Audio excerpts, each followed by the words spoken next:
Hey there, everyone, it's Eugene, and welcome to another episode of Forensics Talks. We are at episode 103, and my guest today is going to be Jean-Philippe Noat, and we're going to be talking about digital intelligence.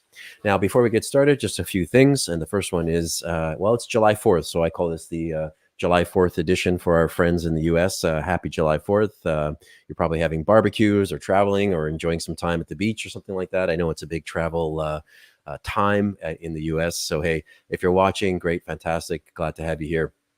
Um, other things, if you know, there is always a chat window. There's like a little comment section. So if you have any questions for our guest today, if you have any comments, please type them in there. And then what I'll do is I'll go ahead and look, and I will make sure that, we ask questions to our guest. And also go ahead and please tell us where you are from. So if you are watching from overseas or something like that, just go ahead and type in, say, hey, watching from Belgium or US or wherever you might be. And always great to know what city or country you are from. And I think that's about it. If you are watching this on YouTube and you want to get notifications of next interviews and things like that, just where the subscribe button is and all that stuff, so you can go ahead and just click on that. Okay, but we're going to jump right in today. We have plenty to discuss.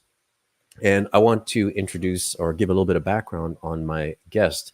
And his name is Jean-Philippe Noat. And he has a really impressive background in digital forensics and cybersecurity. He has a career that spans over 18 years and working in digital intelligence. And he's a specialist at Celebrite. And he's contributed to the development and delivery of advanced digital forensic techniques. His work includes creating technical webinars for international markets, providing advanced support for law enforcement agencies. He works on cases, active cases.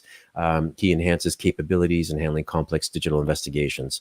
And he served as the Senior Director of Strategic Advisory Services at Celebrite, where he led a global forensic and advisory services. And he was instrumental in guiding C-level executives on cybersecurity strategies. His role also extends to enhancing customer relationships, delivering customized training, and expanding business partnerships and strategic alliances. And he has an extensive history of working as an expert witness for high-profile cases, including those at the International Criminal Court in The Hague. And I definitely want to ask him about that. I first met him in Romania. It was last October 2023, and I saw a presentation that he did, which was focused primarily on WhatsApp. And, it's a very popular app. A lot of people know about it, and there are similar apps as well. But, he's really looking at, what kind of information we can extract from these devices, even when we have, these very secure and encrypted apps. And so I thought it was a really fascinating presentation, a really, really good information. So let me bring him in here, and there he is. Hey, Jean-Philippe, how are you? Hey, Eugene. I'm very glad to be here tonight. Today. Sorry, I'm in Europe, so for me it's tonight. That's right. We have to actually let people know. So you are in Monaco right now, right? So Exactly. I'm in okay, Monaco for now. okay. But where did you grow up, or where are you originally from? So indeed, I grew up in Monaco. I was Oh, very, okay. very lucky to grow up in Monaco. Then I went to study in Paris, a couple of years, more than 15 years. Then come back to Monaco and work in digital forensic. Excellent, excellent. Okay. Well, it's been a long time since Romania, but I did see your presentation there. I thought it was a great conference. So thank you to Dr. Popa. It was great to have you there and to invite us there as well. But you were only there a short time, so we spoke only a little bit on the bus together. Uh, Exactly. yeah, in and out, I guess. But are you? I don't know. Are you able to go back for the next one? So normally, yes, I should. Again, I never know. It depends on the real case, the emergencies that could happen at any time. But normally, I wish I could spend more time this year in Romania. Okay. Okay. Well, so I just want to get into your background and how you got started. So I normally ask the guests about when they were young and just sort of their mentality when they were kids, really. I mean, were you a scientific kind of kid, a nerdy, technical? You like these kinds of toys and things like that? Or were you sort of a different sort of character at that time? No, to be honest, I enjoy computer science always. So I start my first program. If you remember, it was very old with a ZX81. So it was in the 90s or 80s, sorry, 80s, and I start writing my first basic program. And slowly but surely, I continue with computer. I wanted also in the same time to be a pilot, to be an aircraft pilot, but life decided the opposite. And so finally, I study mathematics, physics, engineering, so computer. So for what we call, I don't know, the engineering level, so up to 5 years after A level. And so I worked then for companies like HP, like Thales for the French Ministry of Defense. And finally, come back to when I come back to Monaco, I discover it was in the around 2000. I discovered child pornography over internet, and with some friends, we decided to create some dedicated program to fight child pornography. And I have a wonderful, I would say, some wonderful meeting and a wonderful luck with my life. So I met an extraordinary person called Serge Joutin, who was my forensic godfather, I would say. So indeed, he trusts me, he introduced me, and finally I could work for different judge because of his, I would say, his friendship. And we made all together a dedicated website called forensis.org that used to be a technical support for law enforcement, or not only in France. Most, of course, it was in French initially, so it was for French-speaking guys. But then we have more and more guys from Canada, from UK, from Germany, from Swiss, etc. And finally, we made a beautiful story for more than 10 years with this website. And then the technology changed. Of course, it's not going to be computer forensic. It was going now more and more with mobile forensic. And of course, the security also changed. We have more and more, hackers. And so we need to protect because what we did.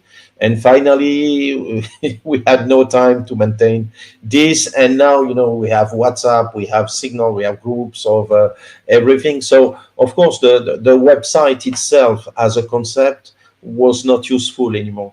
So we finally close it, but we keep, of course, the link with the community. And, what is fantastic really in this job is the school, as I said, the school of humility. The more you learn, the more you need to learn. And really, you learn more with your mistakes than with your success. Mhm. And this is, I was always happy to share when I fail because I wanted the other guys not to do the same mistakes.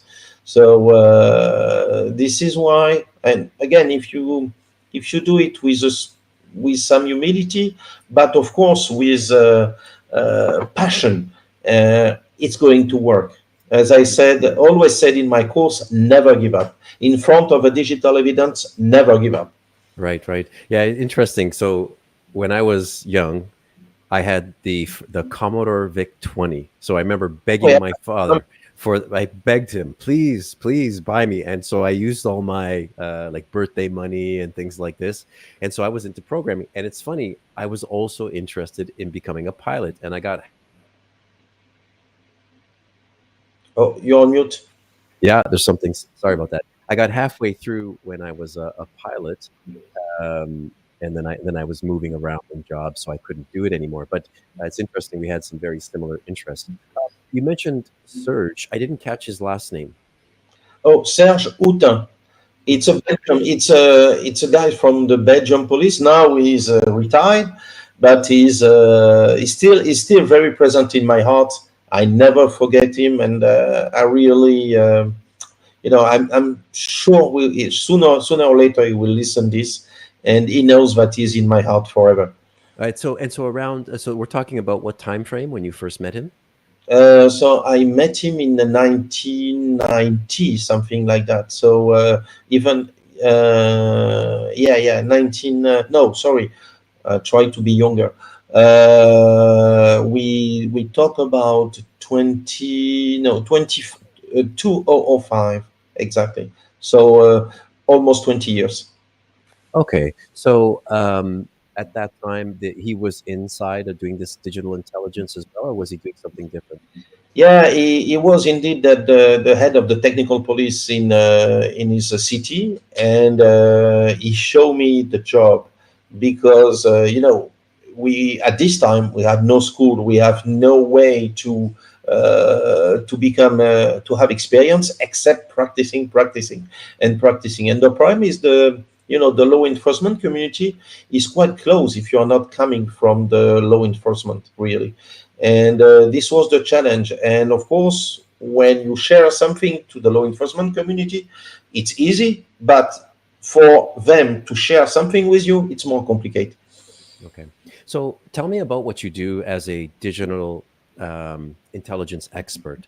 I mean, it's a very, it seems like a very broad title or topic, and there may be many facets or aspects to it. So how do you break it down in your mind, or how do you divide that area, or how would you describe it to somebody? Yeah, of course. So indeed, learning to be a kid.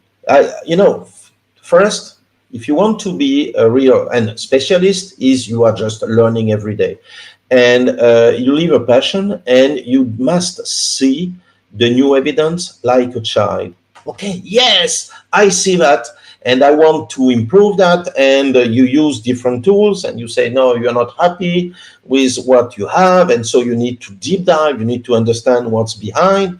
And so if you live a passion, and if you refuse to give up also, especially when you are working on real case, if you refuse to give up and say, okay, I have just the name of the person, but I don't have the date. Where can I find the date? Where can I retrieve the date?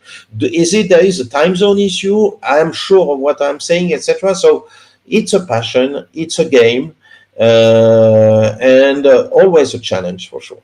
Okay. And so the when you talk about the kind of work or cases you might be on, I mean, I saw your presentation. We were talking about WhatsApp. So in that case, you're dealing with a mobile device, but computers, maybe other types of devices that have information. So what is the scope of what you do? Because it seems very broad.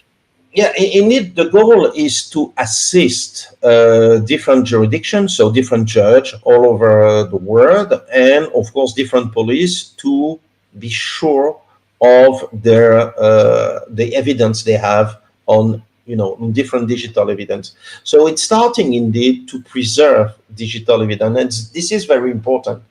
Why? Because imagine you find phone on the street. What will be your first attitude? Switch off, put flight mode, do not touch. The problem is do not touch. Okay, wonderful, but it can be wiped remotely.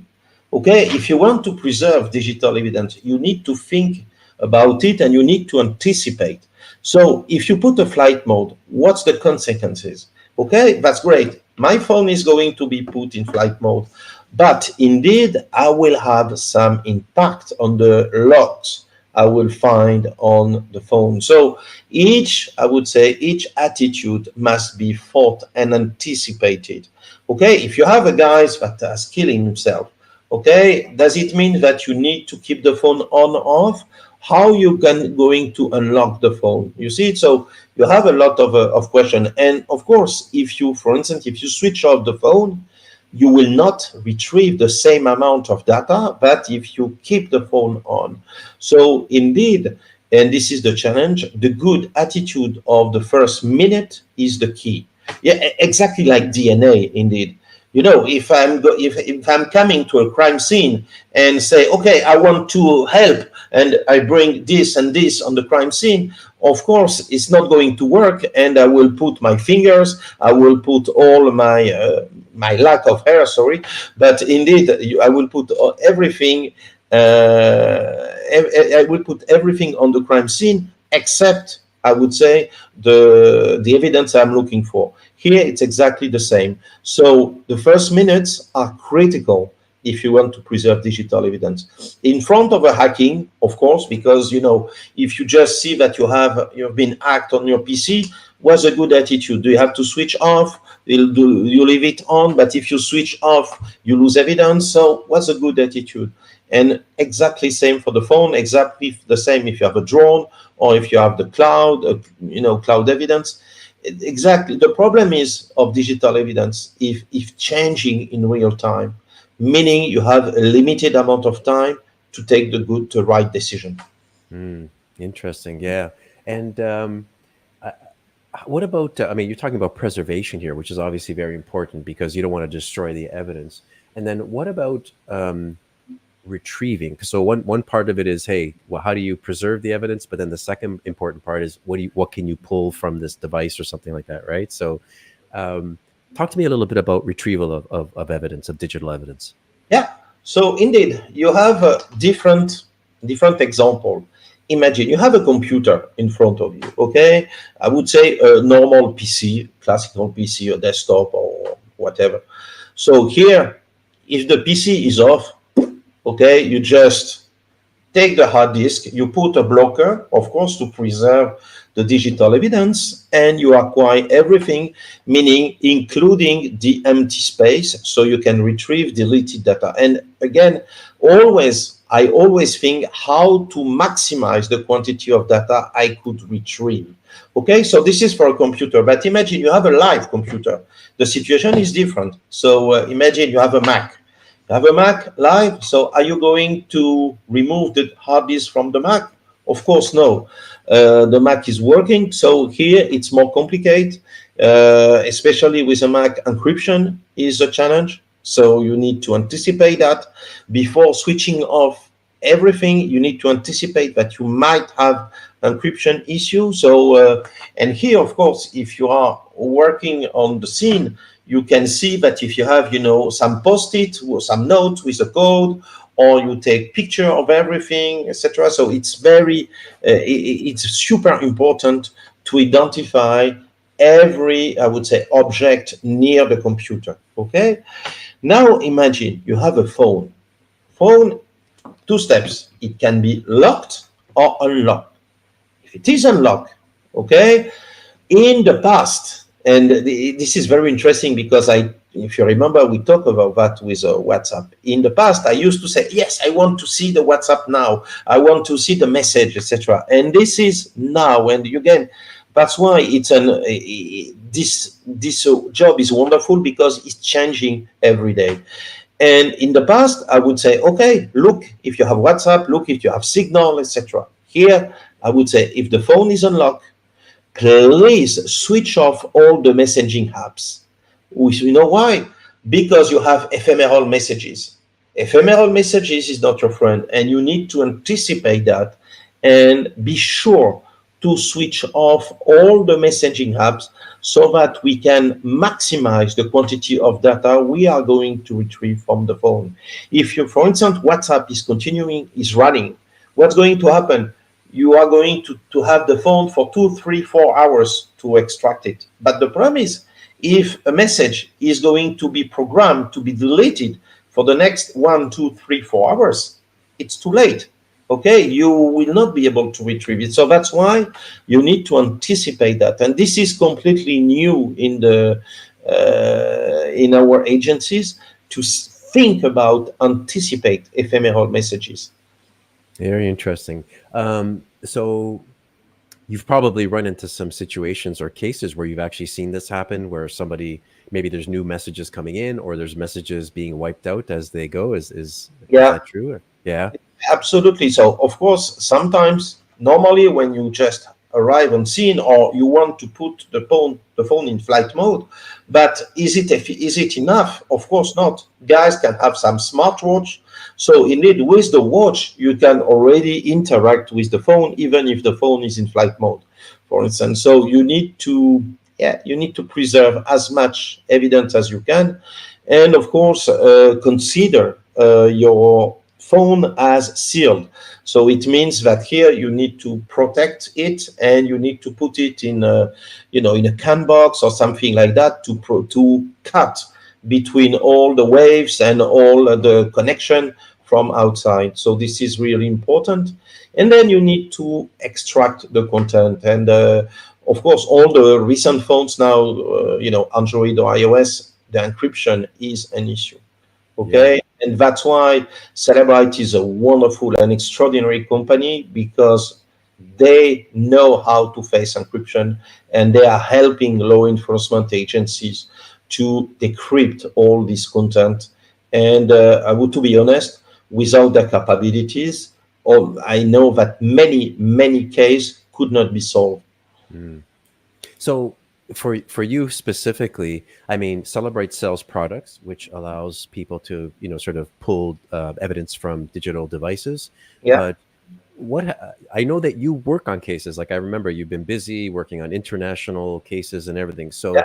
is it just a matter of when there's the really difficult stuff, they send it to you? Is that what's happening, or does Celebrate provide services as well? So Celebrite provides services. Celebrite is assisting law enforcement agency all over the world. Okay, so I am a member of a wonderful and extraordinary expert team with, for instance, Heather Mahalik, Bernard now, Jared Bernard, Ian Whiffin, Josh Hickman, Paul Lawrence. All these extraordinary guys, they have more than 15 or 20 years of experience, and all together as a team, we are assisting law enforcement, meaning, all together, we have some unique capabilities. And again, it's not me, it's all the team. And this is super important, because really it makes an impact, because you cannot know everything. But all together, I believe we can answer a lot of challenging questions about how to interpret an artifact. I give you an example. Jan Wiffin just testify about the case, and there were two artifacts when Safari open a website, and when there is the record in the internal DB, and there was some difference. So how to interpret that you have this time in the database, and another time 6 seconds later. So indeed, yes, all this understanding of how the phone is working internally. This is an example for the phone, but computer forensic exactly the same. We try to assist and answer all those questions, making some tests and making some research. We are not God, I promise. We are always working and working, and testing and testing. When I'm making all those webinars, about Snapchat, about WhatsApp,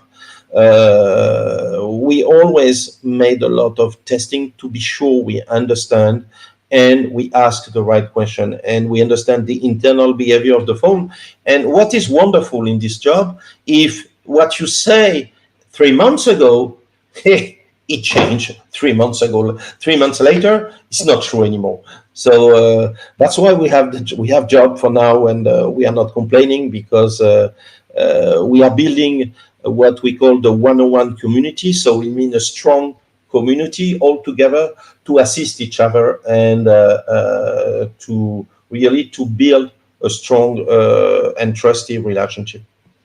I remember when I was watching your presentation, one of the things that struck me, and actually we had a brief conversation just before the interview here, and you said something, and it struck me, and that is that, when we see, or at least from a layperson's perspective, apps like WhatsApp, Signal, Instagram, whatever, sometimes there's people try to communicate to you that they're super secure and encryption and all this stuff. And to an extent, some of this is true.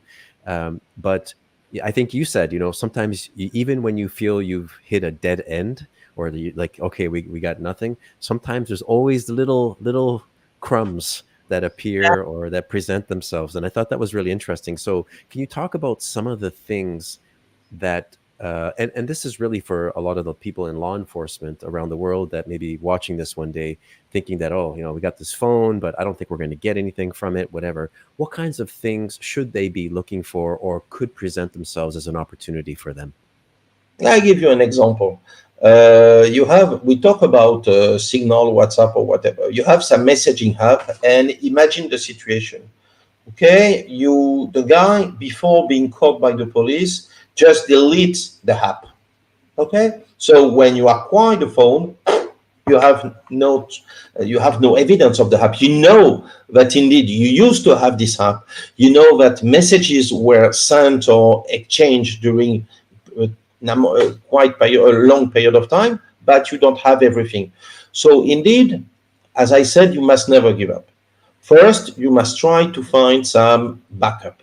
Okay, some backup locally or some backup on the cloud, if of course the law allows you to look on the cloud.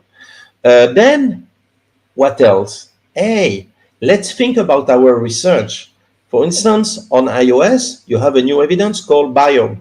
Biome, it's a wonderful evidence. Why? Because you have notification. In the notification, you have two lines of the message you received.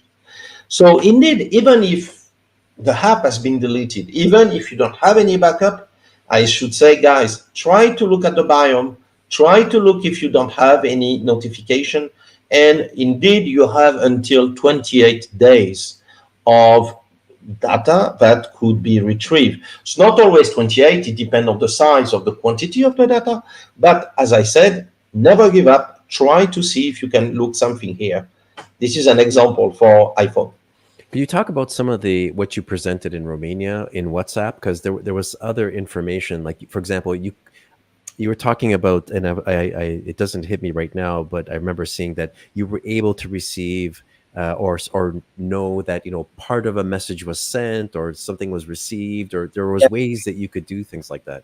Indeed, it's what we call the metadata. Indeed, you have a lot you need to study the internal database of WhatsApp, for instance, and you find a lot of metadata. For instance, if you are a member of a group, who is the admin of the group, okay? And then it can give you an information about who is leading the group. Another thing is you try to send a video or a picture and you send it partially. So you receive it from someone. So indeed, if you look initially, you just find a picture on the phone and said, okay, you need to think about how does this picture came to the phone. Is it sent by WhatsApp? Is it sent by SMS? Is it sent by another way? So indeed, you need to answer those questions. And so WhatsApp, even if you deleted the WhatsApp conversation, WhatsApp has some wonderful metadata that could help here. And so I don't want to be too technical, of course, and to do a full webinar on technical on WhatsApp, on technical data on WhatsApp. But indeed, you find a lot of valuable data about when this picture has been sent, or you can find some digital signature that can prove that indeed those pictures are the same, even if you don't retrieve it.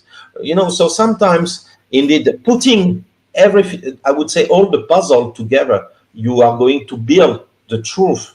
And this is the goal. We are trying, and again, we must be very humble, but we are trying to build the truth. And this is our role here. I keep thinking about the mobile phone because everybody uses phone for communication and everything. But you pointed to the watch before, and I'm wondering, are other devices now being looked at, like maybe some of those fitness tracking things, or maybe, I don't know, other types of devices that might be in your car or just in other places? What can you tell me about other things other than mobile phones? So indeed, first, most of the time, what is interesting for a case, location data, and if the person was at a particular place and when he was at this place. So indeed, you have timestamps, you need to have a timestamp and a location data. Okay, so most of the time, you solve, I would say, 80% of the case with that. If you know that this guy was precisely at this position at this time, you solve the case. The problem is location data is not trusted on the phone. So you have millions of artifacts. For instance, you can ask Google, hey, I want to go to that restaurant. Does it mean that you went to that restaurant? No, but you wanted to go. But on the other side, you run a app like the fork, and the fork took the position from you directly and put it in a database. What does it mean here? At this time, I know where you are. But a location is not enough because you have what we call accuracy. So imagine you are in a car park in the level -1 or 2. You know the GPS signal will be very weak, meaning the location will not be very precise. But if you are on the street, if you are not in the middle of building, for instance, yes, the location will be very precise. So as I said, we cannot bring millions of location data without bringing some accuracy and bring trust. So that's why this is the challenge we have. And you talk about some other things, watches. You talk about, when you go to sport, you know that you are going to run, or, you have location artifact because you run to this place at this speed, etc. So indeed, sport is a wonderful source of location data and for digital evidence. So it comes from a watch, it could come from some equipment. Sometimes it's just I saw that the shoes. Sometimes the number of steps or what the guys did. On the cars, also car is also a wonderful source of forensic. I remember I have a case. Indeed, the guys. So what we know, the guys have no phone. Okay, he just cut his phone. But with the car, we prove that he went in a forest in a certain amount of time, and he went to the forest, and even more, the weight of the vehicles lost 200 kilos, meaning at this period of time, we exactly know that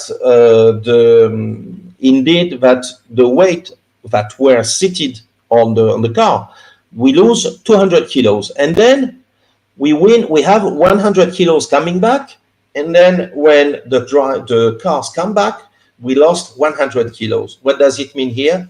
It's the weight of a body. So indeed, using that evidence, and of course with some talentuous policemen and inspectors, we could definitely prove that indeed the guys took the body to the forest, and even more with the location artifact we could retrieve on the car, we could retrieve the body. That's amazing. I've never heard of that before, of looking at the weight of the vehicle as it being Yeah. recorded. That's amazing. Yeah, it's really, really interesting. I meant to ask you before, so I'm going to jump back a little bit. But you do work. Well, you started doing work some time ago, and I believe you still do work for the International Criminal Court, correct? Yeah, exactly. When Okay. needed. When Can you needed. tell me? Actually, I have no idea. How does one begin working with the International Criminal Court? And maybe you can tell me about your experience there and how you get cases. What is the dynamic there? So indeed, first it come from France because I work with different judges in France, and these judges were nominated in Europe. Okay, and so they wanted to continue to work with me. Initially, it was that. So they asked me to apply to the International Court of Den Haag so that I could definitely continue to work with them if needed. And the goal was also, the problem is with in a human relationship, the problem is the trust, and especially when you work on very sensitive case, the different judge wants to continue to work with the same team.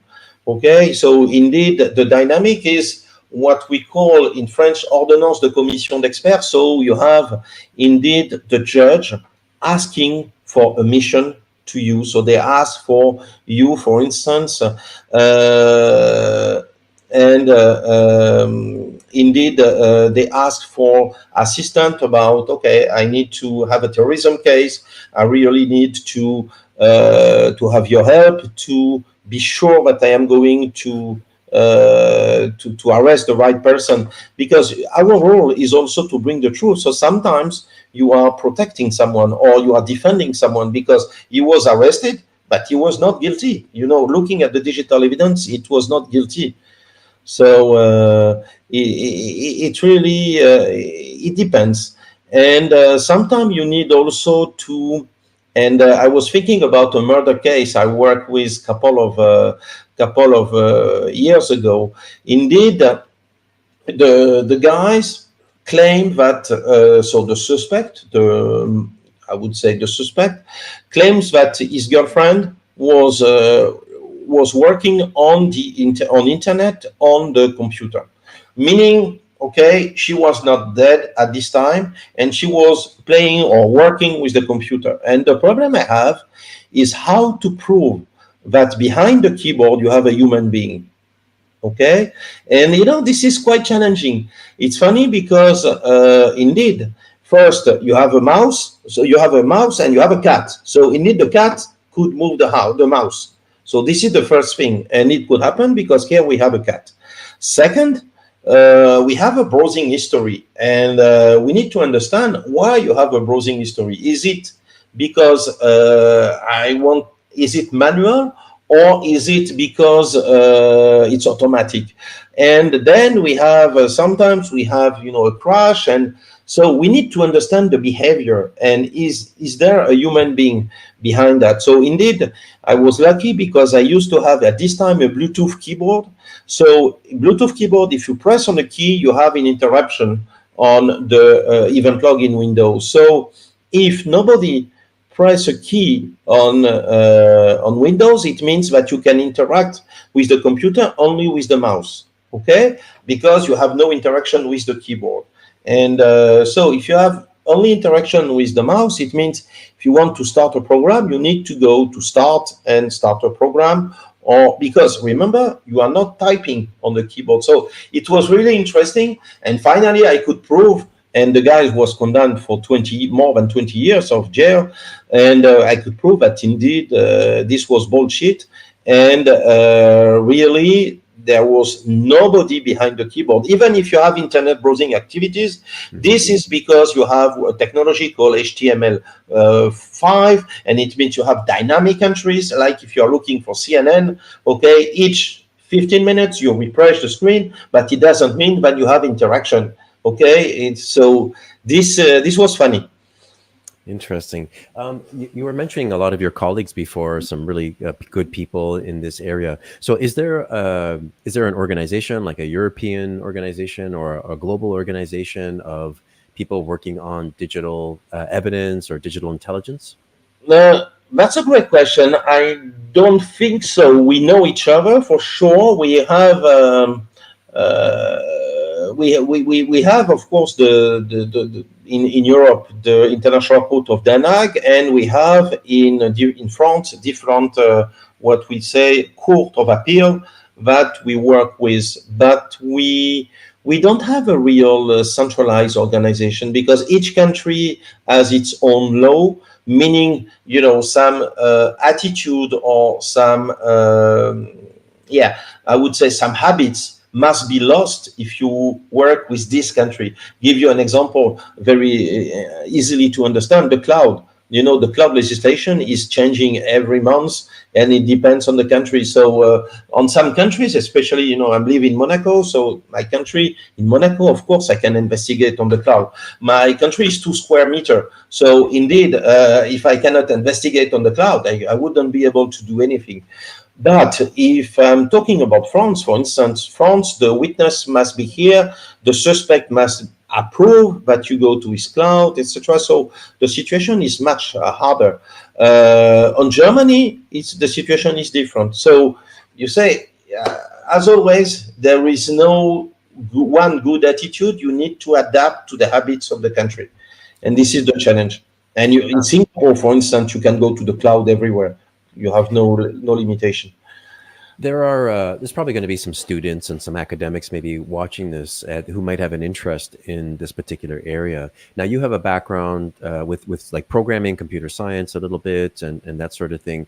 Are most of the people who get into this, do they require a technical, like software programming background? But my other question is, are there any schools or programs that you know of that are highly recommended? So first, I would recommend, I know it's very expensive courses, but the best courses I have ever seen on cybersecurity, but you need to have some experience, is SANS. Okay, the SANS organization. This is the top level, I would say. Okay, then you have, of course, some other training you could follow. Okay, that are not SANS, to become a specialist. But I would say first, you need to have a passion. Okay, this is first. Do not do your job because you need to wake up at 8 and you need to do your job until 4 p.m. Okay, it doesn't make sense. If you really want to do this job, passion and self-studying, meaning, and this is the problem, of course you will have some university that will be able to teach that, but nothing will replace your own experience. And even I would say, remember, even when you fail, you are learning more when you fail than when you win. And so meaning you can play with what we call the CTF, capture the flag challenges. So CTF, Celebrite is organizing one, another organization organizing some often. So this is the first thing to play with and to acquire, I would say, the passion, okay? Because you cannot go to university or you cannot study that if you think that it's a job that's finished at 4 and start at 8, okay? And this is my recommendation, leave the passion. Second, we didn't talk about that yet, but I'm sure you are going, Eugene, you are a wonderful and clever person. So I'm sure you are going to ask, what about AI, artificial intelligence? Okay. And here, to be honest, I believe nobody can replace human intelligence here. Artificial intelligence could help. Yes, you could categorize picture. You can play with similar face. You can ask for help to analyze millions of picture, but at the end, human first. So you cannot, and this is super important for me, you cannot condemn someone only with artificial intelligence. Okay, because I saw in the most, in a lot of cases now, push button and you have the report and you have everything and you say, and in red this guy is guilty, in green this guy is innocent. No, this is on the film. Okay, when you watch TV, in 40 minutes you have the most expert that solve everything, but this is not the real life. Okay, I remember I took on some case 1 month, okay, to understand the behavior of the phone. Okay, so it means here that you need to be ready to lose time if needed and to deep dive and to understand how it works. So yes, there is a lot of, I talk about science, but you have also EC Council. I don't know if you heard about that. EC Council, this is another company that do a lot of general training. Of course, you can start with some Udemy stuff, etc. That will help. But at the end, I believe here you need to have, as I was lucky to have, like a godfather of forensic, okay? That will really help you, that will show, hey, here you are in the wrong way, here you are in the right way. And at the end, really, you need to have the mentality to never give up. It's interesting you say that about AI because I know that there's almost like a race to implement AI and machine learning in all these different software programs and such. So for example, Cellebrite, do they already have implemented a lot of AI tools and things like this inside the software? Of course, they have, but there is still human. The human must decide if a guy is guilty, not AI. So yes, AI is helping, I would say, to solve the case quicker.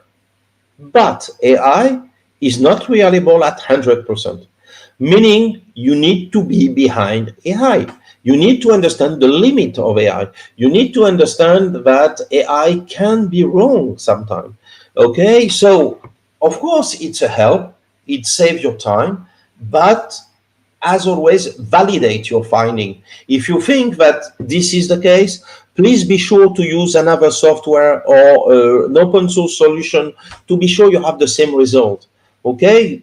Or try to understand what is behind and try to do I remember for just one date, it took me 3 days to be sure of this deleted information was right and I interpreted correctly, because I used to have 20 software and 20 software have 20 different answers because it was deleted information. So what was the right thing? And of course, if a lawyer of the defense come to say, I'm using that, and I say, Mr. Noat, you are wrong. I said, no, I'm not, but I explain why. So indeed, you need to explain to court why you have found limitation on different software. So this is super important. That's why AI is wonderful. AI can save time, but AI at the end is not reliable at 100%. If you were to look back at when you began in this area and then look at things today, I guess because of all the new technologies and things like that, I can see how you must constantly be updating your skills and tools and all these new code being written and trying to adapt to the technology that's coming by. But I wanted to ask, is this area getting easier or is it getting more difficult now because there's a wider variety of things? But over the years, has it sort of stayed the same? You always have to try and be ingenious in what you do, or if you have more tools today that make it easier for you? What has happened over, from when you started to now? Any things you can talk about? Yeah, of course. I am a very old person. Okay. What does it mean here? I start with a phone, you just have ten calls and one picture. Okay. Now, all the phones have 1 terabyte of data, meaning, if you print the content of the phone, you print 3 times the height of the Eiffel Tower.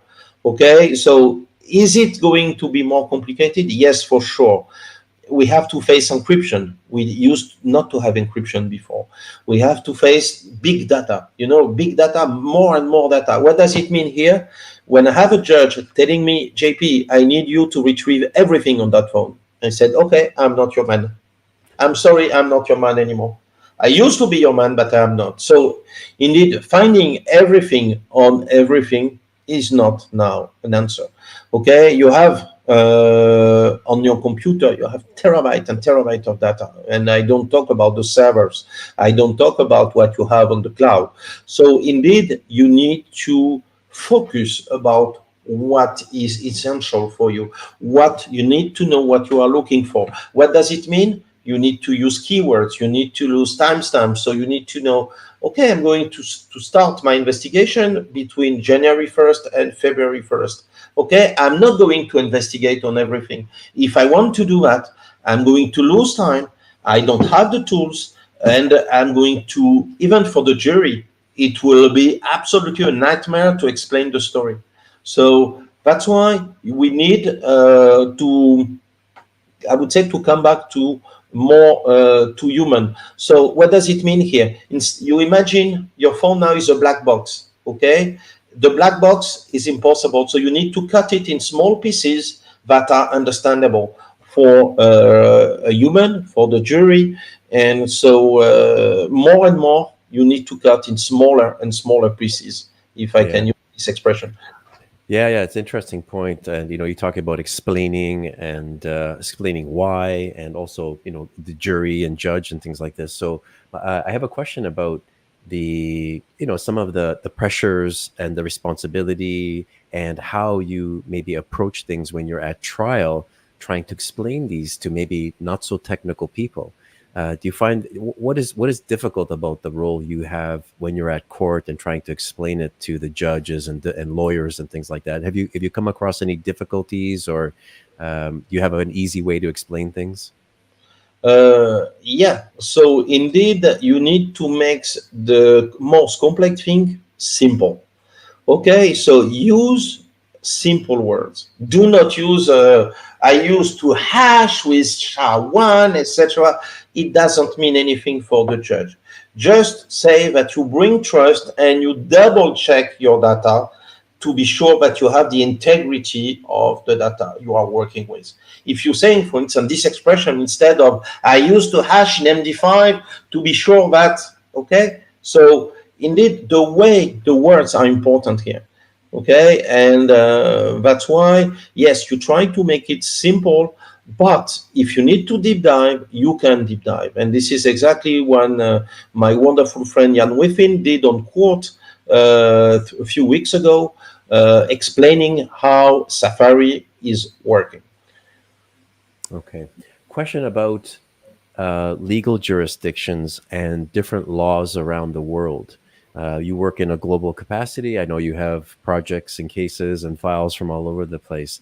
Are Mhm. there things that you can do, or is there evidence that you can provide in some countries that you can't in others, or certain things they will allow you to do in one place that they won't allow you to do in another?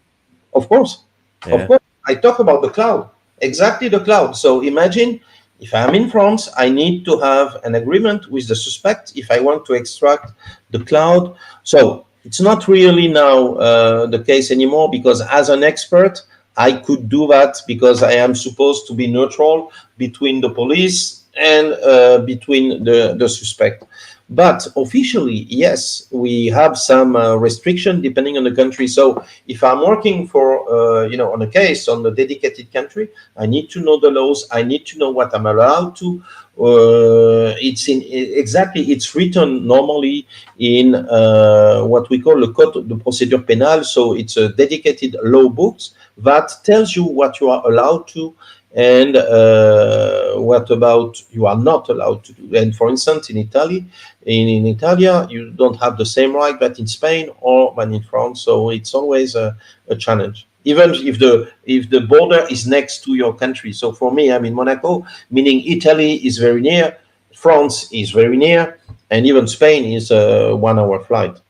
Right, right. Hey, I've got a question here. I'm going to bring this up here on the screen, but it goes back to your the case you Vehicles. talked about the vehicle. There's a few people here I think that are interested. What vehicle was the recording the weight from, and what ECM? I guess what module was that data stored on or in? He says, never heard of such a thing before. Okay. Okay? I don't know if you can say or not, but do you know if what vehicles might have this information? Yeah, yeah, of course. So indeed, you have a lot of information on. So indeed, first you have the several things. If you want to investigate on an accident, okay, you indeed now almost all the vehicles, okay, have GPS system, but also an airbag.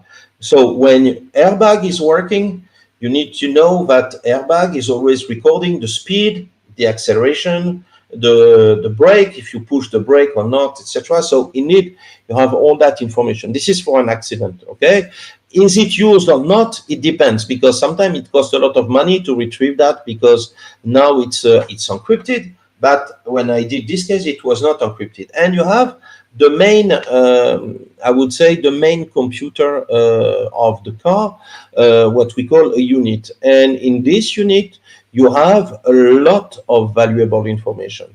When I say a lot, you have almost everything. If the door is locked, if the door is unlocked, the position of of the speed of you, if you are first gear, second gear, third gear, fourth gear, and you have also if you have some guys sitting on the seat and the weight of okay you have to wait. So indeed you have the weight of the driver, you have the weight of the passenger, you have the weight on the background. Of course, if you put the body on the back, you will not have anything. But here we I mean the global weight was 200 kilos, and then when he came back he lost 100 kilo. So I'm sorry for I'm not going to tell exactly the car if you don't mind, but yes, it's very valuable. So first, you have many cars now that support this feature. So I saw that on the chat that it could be a Ford, but not only. It could be some American cars, but it could be also some German cars. Okay, so Okay. not only US cars. So not General Motors. It could be Ford, but it could be some others. Yeah, very interesting. Because I know that in my car, if I have sometimes if I just put my backpack or something on the passenger seat, it knows that Exactly. if the airbag has to be thing. But I didn't think about it recording weight per se. So that's a very interesting thing for the future. I think you've given these gentlemen here some ideas here for the future, which is great. Awesome. Um, what kinds of things do you see coming in the very near future for your area of digital evidence and digital intelligence? Are there any pressing things right now? I mean, we talked about AI obviously coming in. I think that's one. Are there any other hot topics or really important things that are happening right now and into the future? So indeed, we need to be more and more efficient. What does it mean here? we need more and more to face audio messages. Okay, so audio is a key because now most of the time now audio is being asked to be recorded. So it means that you need to understand audio and you need to type what the guys said, and you have sometimes some bad quality of audio. So the goal here is to improve that. So because here we only talk in English, and in US, of course, we it's easy. But imagine on international, you have a guy talking German, talking Russian, talking Ukrainian. The difference between Ukrainian and Russian. So indeed, you need to bring, I would say, more and more AI, artificial intelligence, and yes, here it's useful to detect the language, to bring this, I would say, some speech to text, so to transcript the voice on the page on in writing. But the problem is when you use slang, when you use some expression, the retranscription will be bad. So what's the value in front of a jury? You see, so yes, we will have to face that challenges very soon. We will have to face more and more, I would say, documents. So optical recognition is a key. So OCR. We will need also to more and more to, I would say, to mix all the digital evidence. So you could have 10, 20 phones all together, one or two computers, and bring something that could tell you a story. Okay, and this is, I would say, the future also, because now we have so much data in the different phones that to build the story, it's taking a lot of time and it's a lot of resources.